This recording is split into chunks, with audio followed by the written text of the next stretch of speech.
القميص الأبيض لم يكن أرجوانيا ولا أسودا، كان أبيضا كبياض الثلج. ولربما أرادت به شاعرتنا الاستدلال على لون بياض قلبها، أو عن شوق وحلم، أو لربما حب أبيض. شاعرتنا تنثر كلماتها بحزن تارة، وتارة على شكل عتاب.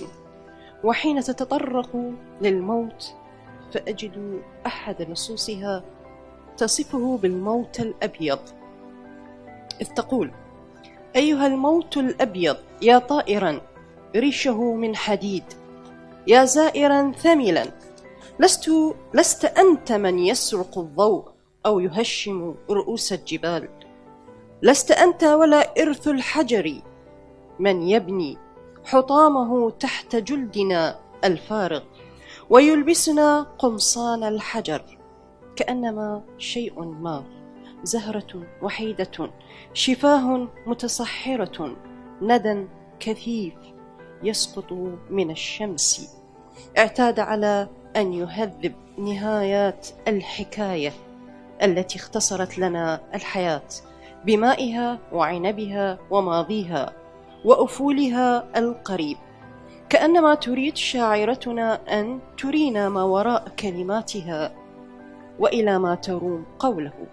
في قصيدتها سباق تقول شاعرتنا: تقتفي الأقمار كل شهر بحثا عن بيت ب3 جدران، وعن طريق رجل لو بذراع واحدة يشعل الفحم في الموقد الصدئ.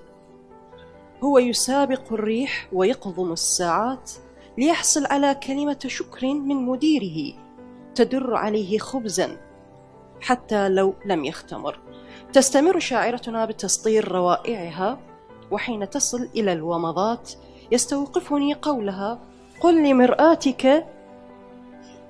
لمرآتك أن تكف عن الزهو فهي من زجاج. ولا تقول وتقول: الأسوياء لا يقعون في الحب، إنهم يهبطون إليه بمظلات. وتقول: ارتديت قناع وجهك أمام مرآتي وسألته: هل طالك مثلي اشتياق؟ وختاما أذكر ما قالته أيضا عن المرآة: أن تكف عن الزهو، قل لمرآتك أن تكف عن الزهو فهي من زجاج. أبدعت شاعرتنا وهي تنسج لنا من خيوط مشاعرها وأحاسيسها قميصا أبيضا من الشعر الذي رتقته بكلماتها الجميلة حتى صار بأبهى حلة. جزيل الشكر، أتمنى لك كل التوفيق. شكرا للأستاذ سر الحداد، شكرا جزيلا. طبعا أنا كل ما أسمع ست سرى تروح أذني إلى مذيعات الزمن الماضي، فإلقاها مميز حقيقة ولها نبرة إعلامية. ست سهاد قرينا الشيء، خلينا نرجع نسألك.